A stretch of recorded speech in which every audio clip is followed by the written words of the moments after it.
Most people think that promotions at work are based on performance, and they're actually not. They're based on trust in your judgment. You can be excellent at your job and still stall in terms of your growth, not because you're missing skills, but because you're being evaluated on criteria that no one ever explained to you.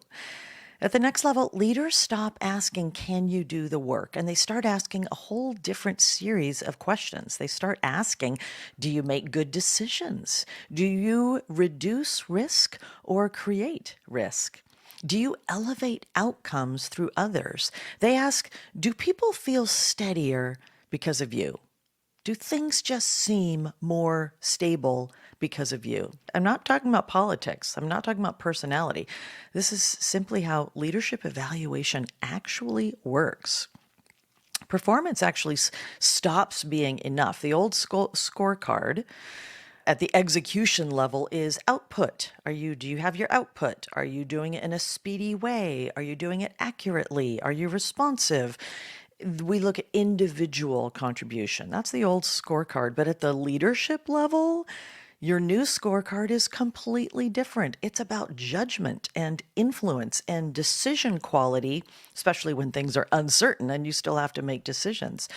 It's about ability to shape outcomes through other people. And it's simply how people experience working with you. At the next level, leaders aren't promoted for what they do as much. They're more promoted because of what happens because of them. And this is something that is not explained. Most senior leaders didn't sit in a room and learn a formal model of how to become promotable. It's something that happens unconsciously. It's more intuitive. And so for a senior leader, it's more like they watched what worked and they adjusted how they showed up along the way. And they learned from experience and not necessarily instruction. So when they're now in positions of authority, they recognize leadership when they see it, but they may struggle to articulate it. You're going to hear things like, they just have good judgment, or I trust them, or they feel ready, or they think at the right level. They think at the next level. And those are real evaluations, but they're more felt than explained. And that's why feedback, the higher you go, feedback can sound vague even when something is solid, but the feedback can feel vague. I worked with two directors. They were both excellent. Same tenure, same performance ratings, same results. And one got promoted, one didn't get promoted. And when the senior leader was asked why, the answer, of course, was not about output. It was when the first person who got promoted, when that person's in the room, decisions get easier. And when the other person is in the room, the conversation gets longer. So you'd have to really dig down to figure out what is it that they're doing differently. But people's experience of you is different. And no one distinguishes those things unless pressed, like that senior leader was. The criteria when you are moving up and when you're being considered for promotion, the criteria is less checklist based and it's more pattern based. You know how earlier in your career, success is like a checklist. It's, did you deliver? Yes or no? Did you hit the goal? Yes or no? Did you follow the process? Yes or no? Leadership evaluation is it's a little more vague than that. It just doesn't work that way. It's more those patterns over time. Do you consistently make sound calls? Do people perform better after interacting with you? So there is hard data there, but it's that after interacting with you part that's a little looser. Do you reduce confusion or do you add to the confusion? Do you escalate issues appropriately or are you creating noise? Those are some of the questions. It's not really a single moment that gets you promoted. It's more like, what tends to happen when this person is involved? And that pattern is the leadership data that people are looking for as leaders are looking for as they're thinking about who do we bring up next. There's often one person in the room that people trust to fix things and they're pulled into every fire and they're the safety net. But when promotions happen, you'd think, oh, well, they're the ones that people trust to fix things and put out fires, or they're the safety net. But when promotion discussions happen, they might be described as an essential person, an essential member of the team, but they may not be described as promotion ready because the pattern that is being seen is of execution, doing. The pattern isn't necessarily one of elevated behavior. And so that results in being caught in the trap of being the fixer.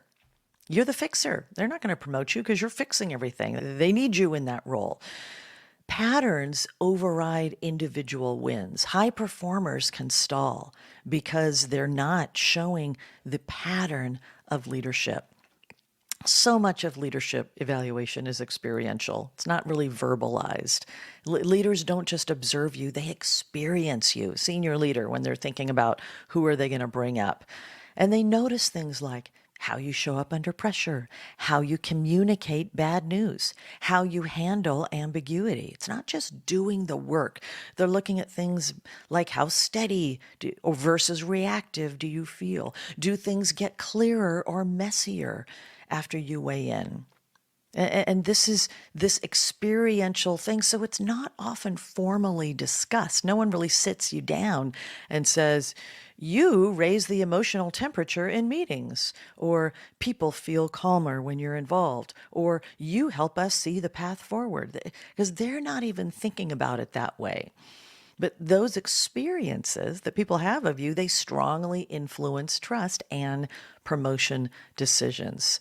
So you think about two people you've worked with, and one of them talks quickly and fills the silence and adds excessive detail under pressure. And the other person slows it all down, summarizes where we are, and names the decision. Both are smart and both care, but one simply feels steadier to work with. And that feeling translates into data in promotion decisions, even if no one ever names it. So if leadership evaluation feels vague, it's not because it's unfair. It's simply because it's based on experience and not explanation. And once you understand that, you can stop chasing perfect performance. That's not the answer for you. At some earlier in your career, it's about performance, but at some point is not as much performance, and it's more how you think and how you decide and how you show up. So instead of what most people do, they keep optimizing for the wrong thing, more effort and more competence and more availability, which of course leads to frustration and confusion and burnout. You want to do something different than that. And if you don't shift from that, if you keep that just like performance and perfection and fixing, and it's all about that, well, you're going to become indispensable, but not promotable. You're going to be trusted with work, but not decisions. You're going to be included in things on the late side, not on the early side. You're going to be seen as reliable, which is a great thing, but you want more than reliable. You want to be seen also as elevating, someone who is, well, on the rise. So this is when I hear people, so I, of course, in these coaching conversations, and I'll have clients say, ma'am, I just feel stuck. I don't know what else I can do. I'm working and what else do they want from me? Or they keep telling me I'm doing great, but nothing changes in terms of my role and my level. Look, leadership research consistently shows that decision-making quality under ambiguity is going to predict advancement more than your technical competence. So your judgment is huge. The research shows that they're looking for judgment. As complexity increases, leaders are valued for how they think and not how fast they execute. So at senior leaders, certainty goes away. Judgment replaces expertise. You also have to think about influence. Organizational psychology shows that leaders who elevate performance through other people create outsized impact for their organizations. So you're measured as a leader by the outcomes you unlock, not the tasks you complete. You're measured as a leader by the outcomes you unlock, not the tasks you complete. So you want to start taking your focus away from tasks. Of course, we have to get the job done, but less of a task focus and more of an outcome focus. And outcomes that you might work on yourself or you might influence with other people involved. And of course, I keep mentioning the experience, that trust is experiential. Trust research shows that it's built through consistency, through clarity, through emotional steadiness, not through your intentions. And leaders evaluate, what they do is they think, do I feel safer and clearer and more confident when this person is involved? So again, you're being gauged on your leadership and your ability to move up in leadership by people's experience of you.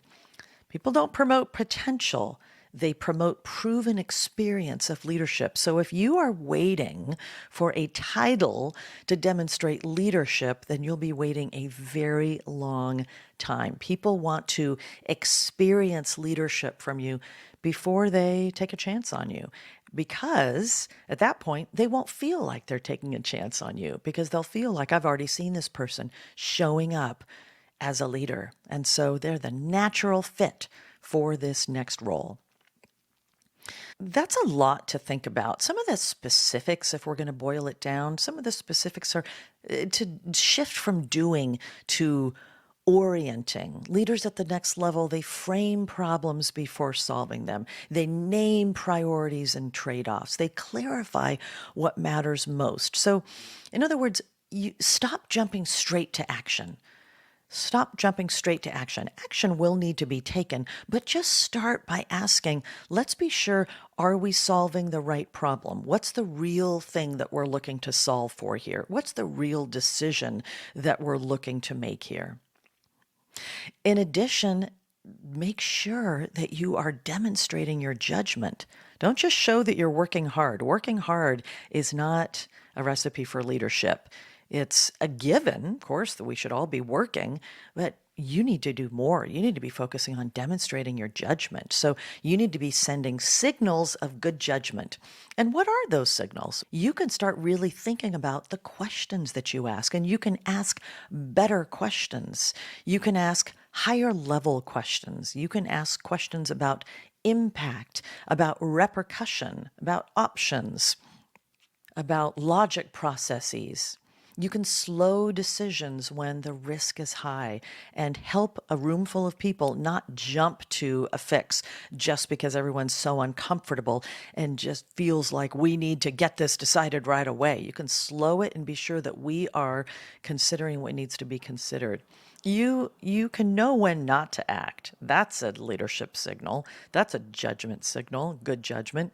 You can explain why a choice makes sense, not just what to do. Get out of the what's, get beyond the what's and go to the whys and help people understand the larger context. And again, that logic path. You could say things like, there are a few ways that we could approach this. Here is how I'm weighing the risks. And people think, ooh, they see your judgment, good judgment on display. So you're demonstrating judgment.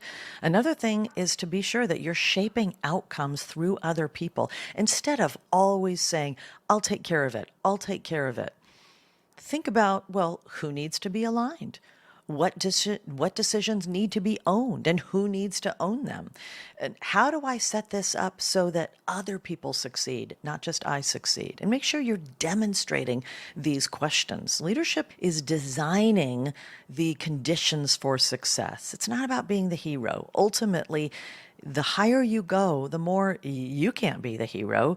You are the one who is creating the conditions for many people who report to you and maybe report to people who report to you, et cetera, setting them up for success. And then, of course, Don't forget to manage how you are being experienced by others, because you are being gauged on how calm you are versus how reactive you are, on how clear you are versus how overwhelming you are because of the reams of data and just lots of details that you bring. Versus, are you being clear? You're also being evaluated on how grounded. People get a sense of if you're truly grounded or if you're just rushed, and you always have this urgency, like frantic urgency approach. So ask yourself, do I tend to lower the temperature or raise it? Do I create clarity or do I add noise? And I have been guilty, and we probably all have. I know very early in my career, I raised the temperature because I would get nervous about things and something went off base, and I'd bring it to my manager, not in a level way, but in a clearly exhibiting nervous or worried way, which is not a leadership characteristic. And so I learned, wow, no matter what's happening, I need to lower the temperature. Yeah, we need to create appropriate urgency, but not frantic. Frantic doesn't do anything good professionally. It certainly does not demonstrate leadership. So, creating clarity, regulation, proportion, credibility. It's going to give you credibility. And when you align with this, not the original criteria of I'm getting my job done and I'm getting it done on time. That's your original criteria. But this elevated beyond leadership criteria, when you align with this, you get pulled into the right conversations. You get promoted faster, and you get brought into the right meetings. You get behind closed doors. Your opinion carries weight even when you're not present. People seek your judgment, not just your help. Promotions feel less mysterious and less forced. So the identity shift here is you stop trying to prove when you're ready and you start behaving like someone who already is ready. Ultimately, we're not talking about doing more. We're talking about showing up differently. And once you really understand that elevated scorecard, you can finally play the right game, the game that's going to get you to your next desired level.